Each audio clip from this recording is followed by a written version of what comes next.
السلام علیکم ورحمۃ اللہ وبرکاتہ۔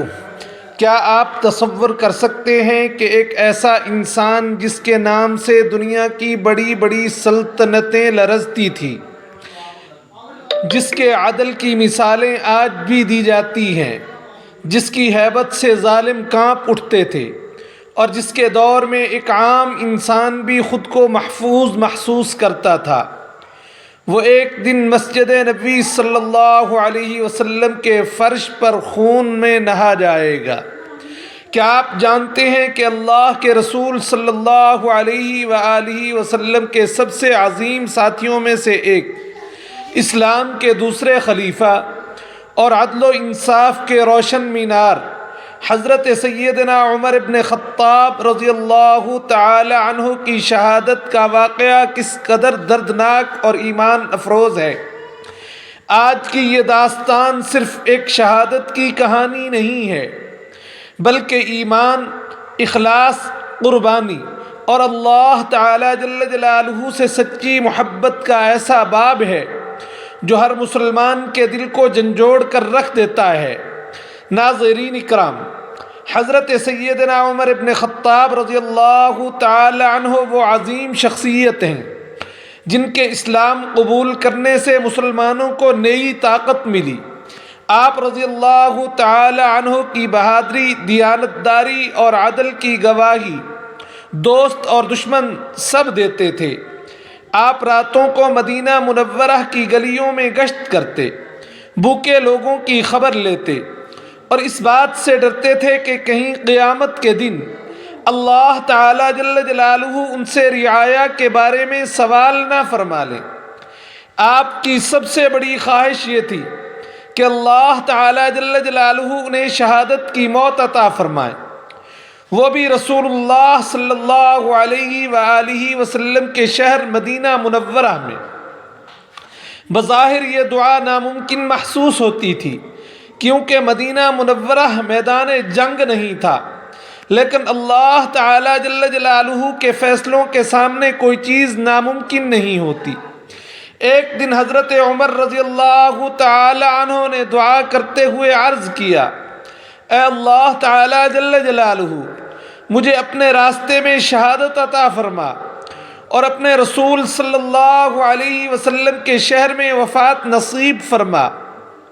صحابہ اکرام رضوان اللہ علیہم اجمعین یہ دعا سن کر حیران ہوتے تھے، لیکن وقت نے ثابت کر دیا کہ اللہ تعالی جل جلالہ اپنے نیک بندوں کی دعائیں کس شان سے قبول فرماتے ہیں۔ سن 23 ہجری کا زمانہ تھا، ذوالحجہ کا مہینہ چل رہا تھا، مدینہ منورہ میں فجر کا وقت قریب تھا، لوگ وضو کر کے مسجد نبوی میں جمع ہو رہے تھے، ہر طرف سکون اور عبادت کا ماحول تھا۔ حضرت عمر رضی اللہ تعالی عنہ حسب معمول نماز فجر پڑھانے کے لیے تشریف لائے۔ آپ نے صفوں کو درست کیا اور نماز پڑھانا شروع کی۔ کسی کو معلوم نہ تھا کہ آج تاریخ اسلام کا ایک عظیم باب بند ہونے والا ہے۔ مسجد میں ایک مجوسی غلام موجود تھا جس کا نام ابو لؤلؤ فیروز تھا۔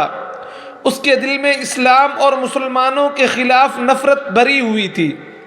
اس نے اپنے کپڑوں میں ایک زہریلا 2 دھاری خنجر چھپا رکھا تھا۔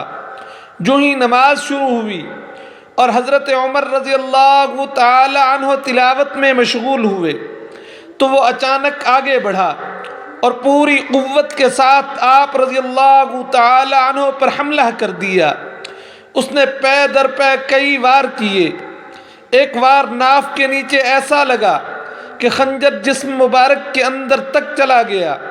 حضرت عمر رضی اللہ تعالی عنہ شدید زخمی ہو کر گر پڑے۔ مسجد نبوی صلی اللہ علیہ وسلم میں ایک ہلچل مچ گئی۔ نمازی حیرت اور صدمے میں آ گئے۔ بعض لوگ ہمراہ آور کی طرف دوڑے، جبکہ حضرت عمر رضی اللہ تعالی عنہ کی طرف لپکے۔ ابو لؤلؤ بھاگتے ہوئے راستے میں کئی مسلمانوں کو بھی زخمی کرتا گیا، لیکن جب اس نے دیکھا اب بچنا ممکن نہیں تو اس نے خود کو بھی ہلاک کر لیا۔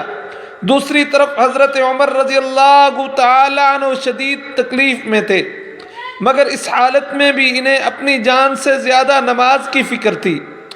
آپ نے فوراً حضرت عبد الرحمن بن عوف رضی اللہ تعالی عنہ کو اشارہ کیا کہ نماز مکمل کروائیں۔ نماز مکمل ہوئی تو صحابہ اکرام رضی اللہ تعالی عنہم اجمعین کی آنکھوں سے آنسو جاری تھے، ہر شخص پریشان تھا۔ امیر المؤمنین حضرت عمر رضی اللہ تعالی عنہ کو گھر منتقل کیا گیا، طبیب بلائے گئے، زخموں کا معائنہ کیا گیا۔ جب پانی پلایا گیا تو وہ زخم سے باہر نکل آیا، پھر دودھ پلایا گیا تو وہ بھی زخم سے بہہ گیا۔ طبیب سمجھ گیا کہ زخم جان لیوا ہیں۔ اس نے عرض کیا، اے امیر المؤمنین اپنی وصیت فرما دیجئے۔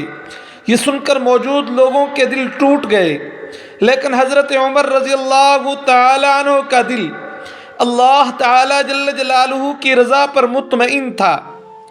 آپ رضی اللہ تعالی عنہ نے سب سے پہلے اپنے اوپر موجود قرضوں کی فکر کی اور فرمایا کہ میرے قرض ادا کر دیے جائیں۔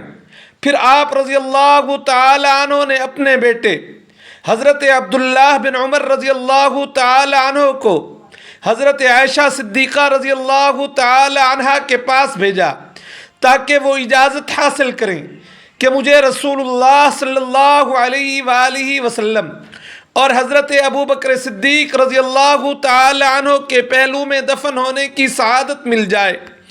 حضرت عائشہ صدیقہ رضی اللہ تعالی عنہا نے یہ پیغام سنا تو ان کی آنکھوں سے آنسو جاری ہو گئے۔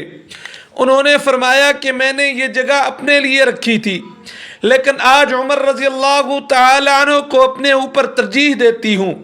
جب یہ خوشخبری حضرت عمر رضی اللہ تعالی عنہ تک پہنچی تو آپ رضی اللہ تعالی عنہ نے اللہ تعالی جل جلالہ کا شکر ادا کیا۔